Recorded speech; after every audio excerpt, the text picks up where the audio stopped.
Hello friends, एक बार फिर से आप सबका स्वागत है आपके अपने चैनल विज्ञान घर में। इस वीडियो में हम लोग लेके आ रहे हैं Delhi university zoology MSc entrance exam के जो अभी 2020 में हुआ था उसके कुछ क्वेश्चंस के solutions with explanation.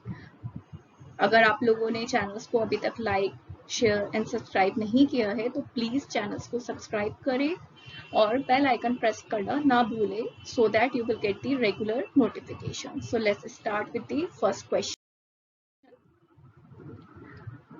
The first question is the cell-to-cell communication is important in the development of an organism. The ability of the cells to respond to a specific inductive signal is called. So let's see one by one. What is induction? Actually, induction is a process by which one cell population influences the development of neighboring cell by a interaction at close range. ठीक है, तो induction में क्या होता है कि एक cell population दूसरी सेल पॉपुलेशन के डेवलपमेंट को इन्फ्लुएंस करती है, which are the neighbouring cells. ठीक है, जबकि कॉम्पिटेंस जो है वो एक एबिलिटी है सेल्स की to respond to a specific inductive signal. ठीक है, तो इसमें जो सेल्स होती हैं वो रिस्पॉन्स करती हैं to a specific inductive signal. तो यही हमारे क्वेश्चन में पूछा गया है. तो हमारे क्वेश्चन का करेक्ट आंसर क्या होगा? कॉम्पिटेंस. ठीक है, so correct option is B. The next question is acrosome of the sperm is form from. ठीक है, तो हम लोग को पता है that sperm formation takes place through a process which is known as the spermatogenesis. तो स्पर्मेटोजेनेसिस में जो भी लास्ट सेल बनती है दैट इज द स्पर्मेटिड्स. ठीक है, अब होता क्या है आपका कि ये जो स्पर्मेटिड्स बनते हैं they are not able to fertilise. They will go through some changes so that they will become able to fertilize the egg. ठीक है, तो इस प्रोसेस को हम कहते हैं spermiogenesis which prepare the sperm for the fertilization purpose. So during this time the one changes is the formation of the acrosome. ठीक है, अब ये जो acrosome होता है ये आपका बनता है गोल्जी बॉडी से.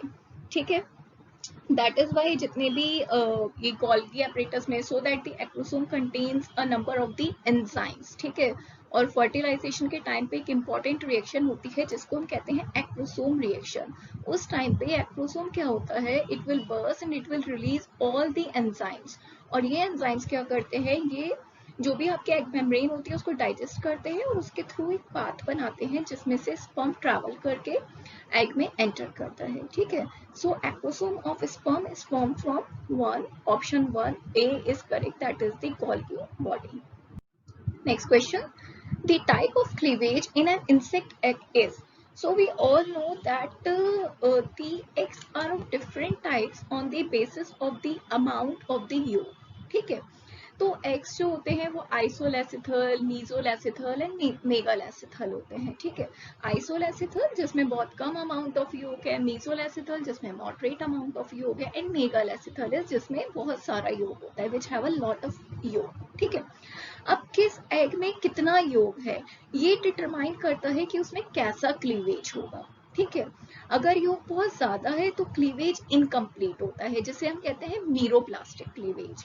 और अगर योग का अमाउंट जो है कम है तो उसमें क्लीवेज जो होता है वो कंप्लीट होता है जिसे हम कहते हैं होलोप्लास्टिक क्लीवेज. ठीक है, अब इंसेक्ट एग के केस में क्या होता है कि इंसेक्ट के जो एग होते हैं दैट इज सेंट्रोलेसिथल एग. ठीक है, तो its structure will be something like that.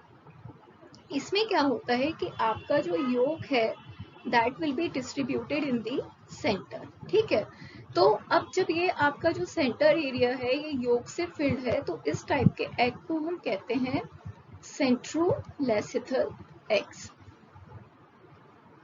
ठीक है, अब क्योंकि इसमें योग सेंटर में डिस्ट्रीब्यूटेड है तो अब यहाँ पे जो भी आपका क्लीवेज ब्यूरो है ना जो बनता है वो जो भी आपका क्लीवेज ब्यूरो है वो पेरिफ्री तक ही लिमिटेड रहेगा.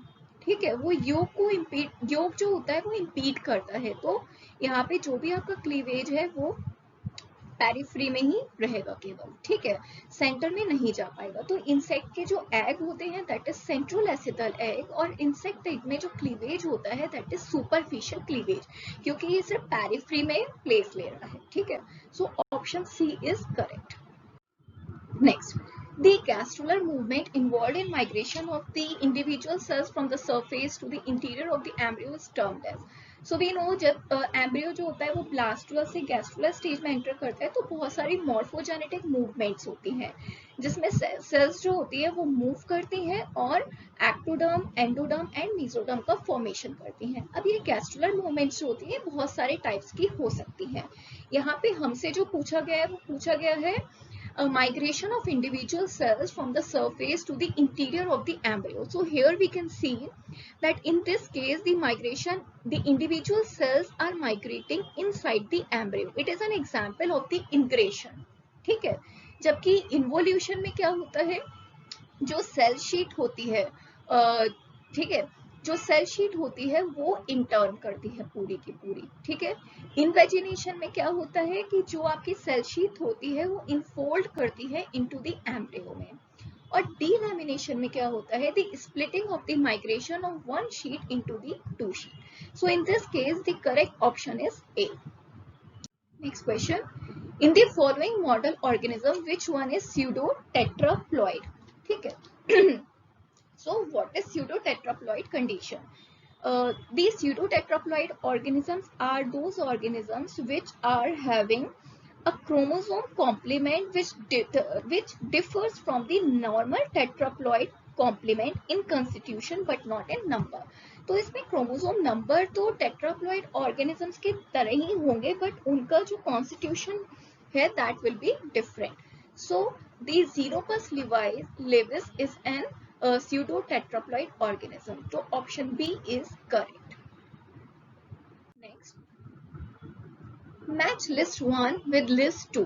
ठीक है. So this question is again on the cleavage and the type of blastula and the types of the egg. ठीक है. So let's start with one by one. So first is mouse. So we know that mouse is a mammal. In case of the mammal, the rotational cleavage is the characteristic feature of the mammal. ठीक है. So mouse के case में rotational cleavage होता है. Rotational cleavage is present only in the mammals. This type of cleavage is not present in any other type of the organism. So we know that the option C is for A. The option third is this. For this third one is correct. ठीक है. And in case of the mammals, the blastula stage is known as the blastocyst. ठीक है. अब जो आपका ये है Xenopus we all know that it is an amphibian. ठीक है. वैसे तो अगर आप यहाँ पे देखो तो A के लिए थर्ड सिर्फ एक ही ऑप्शन में है. So it is clear that option B is correct. But let's see one by one.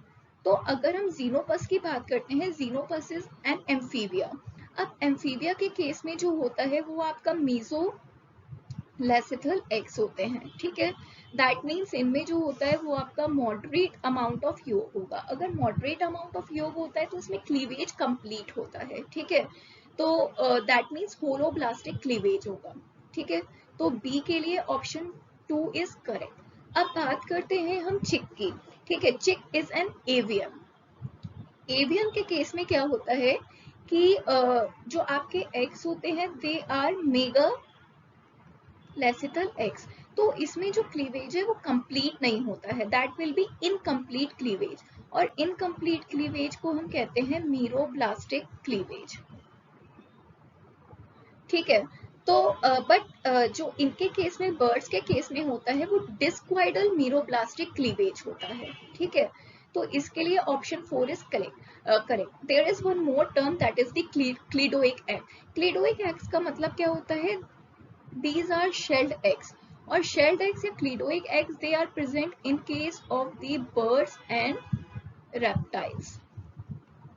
ठीक है. Daniorhyncho is a fish. Fish के केस में again they have megalacithal eggs, so there will be meroblastic cleavage. So in this case option 1 is correct. ठीक है. Now there are two more terms, that is the discoblastula and amphiblastula.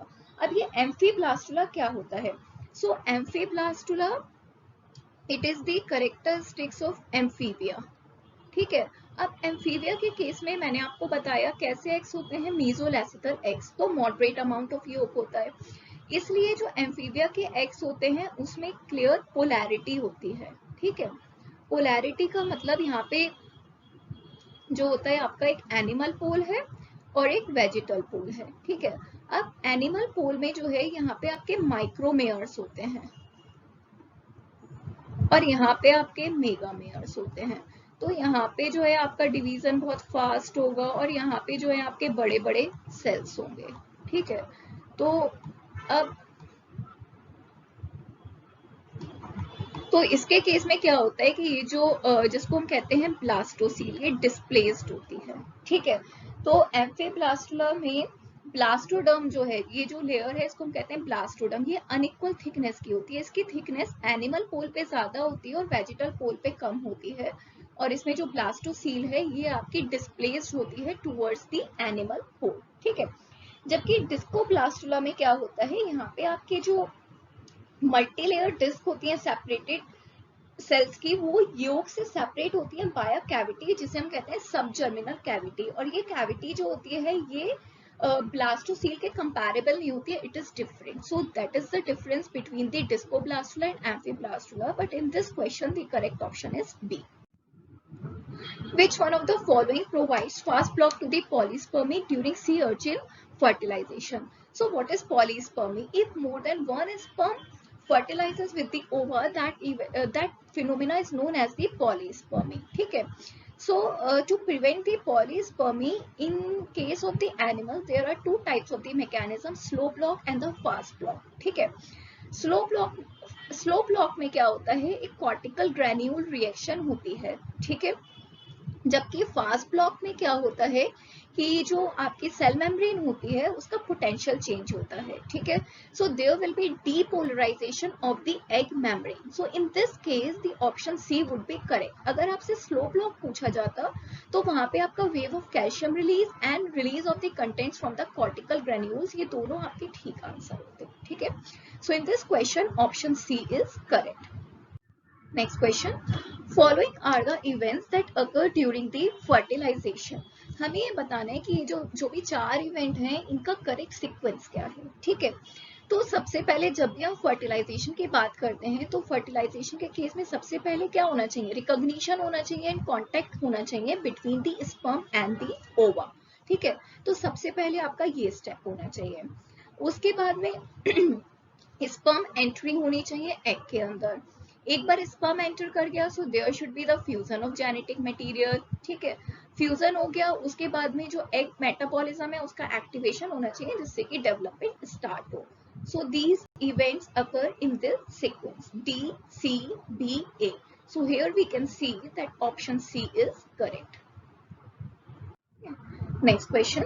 During the development of the xenopus embryo, mesoderm elongation towards the anterior results from the intercalation of the cells during a process called. ठीक है, तो xenopus में क्या होता है कि gastrulation के time पे deep cells reach the blastopore layer, they involute into the embryo and they initiate a second type of the intercalation process. ठीक है, that intercalation process is called as the convergent extension. ठीक है, so in this case the option B is correct. Next. The dorsal-most vegetal cells of the blastula which are capable of inducing the organizer are called. ठीक है, तो amphibian के case में क्या होता है कि there is the dorsal and ventral axis. This dorsal ventral axis are determined by the point of the sperm entry.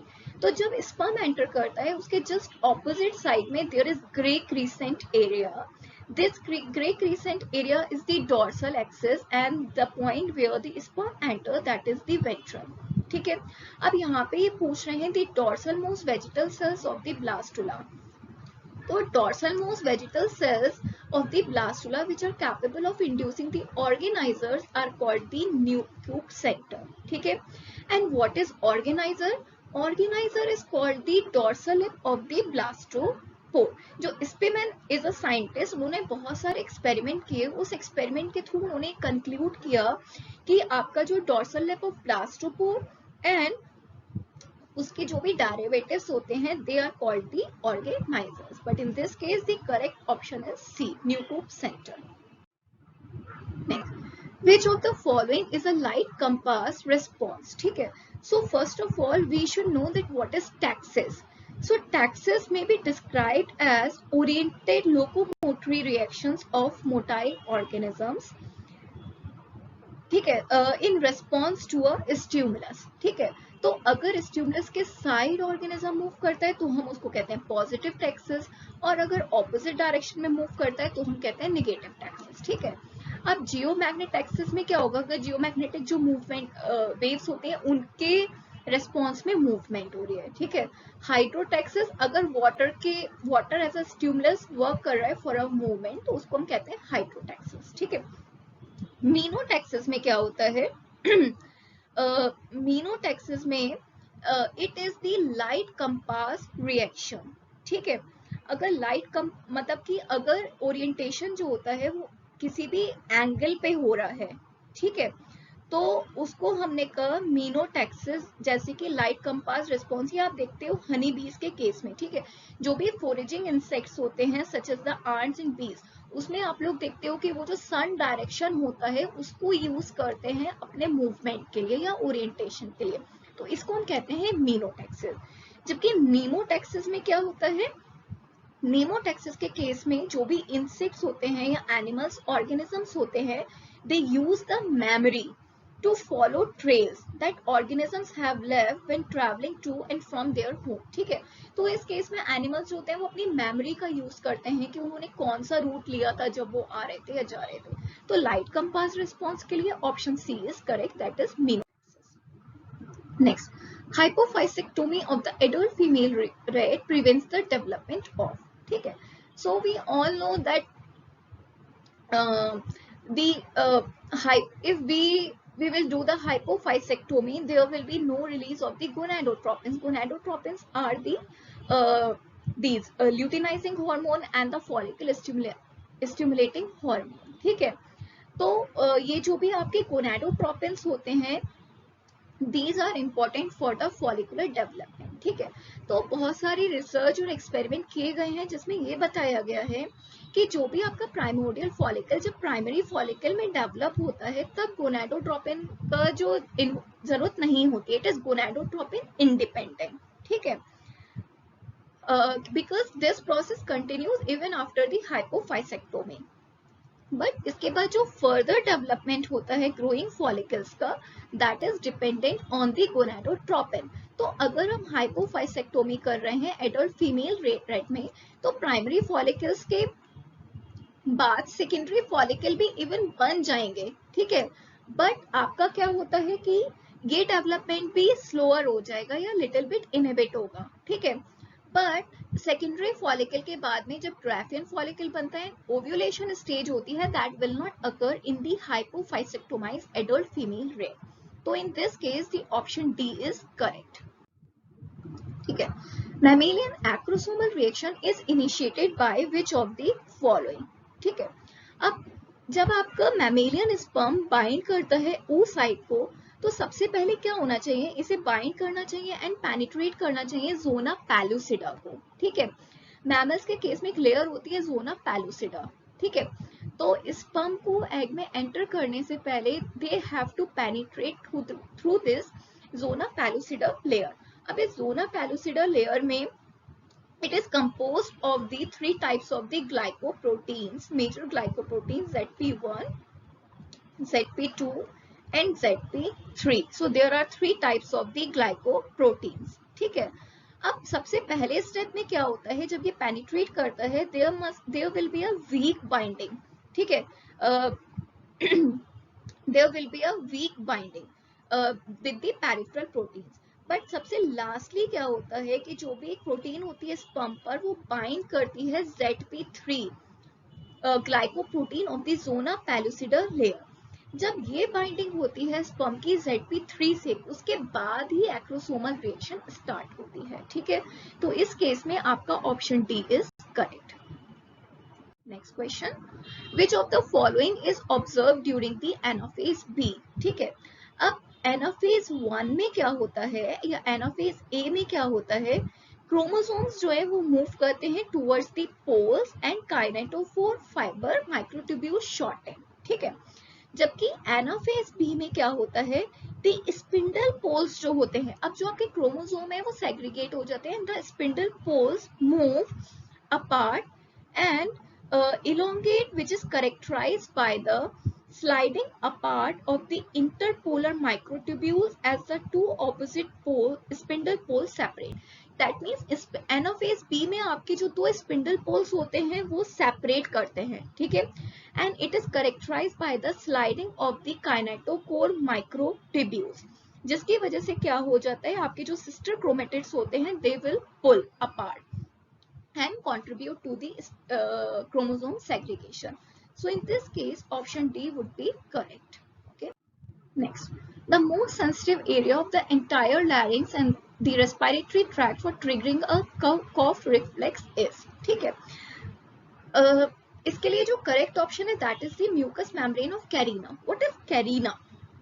ठीक है, at the point where the trachea, आपको पता है कि जो ट्रैकिया होती है वो डिवाइड कर जाती है प्राइमरी एंड दी जो ट्रैकिया है वो डिवाइड कर जाता है आपका left and right primary bronchi में, and these bronchi enter into the lungs. ठीक है, तो the point where the trachea divides into the right and left bronchi, यहाँ पे जो इंटरनल रिज होती है that is called the carina. ठीक है, and it is formed by a projection of the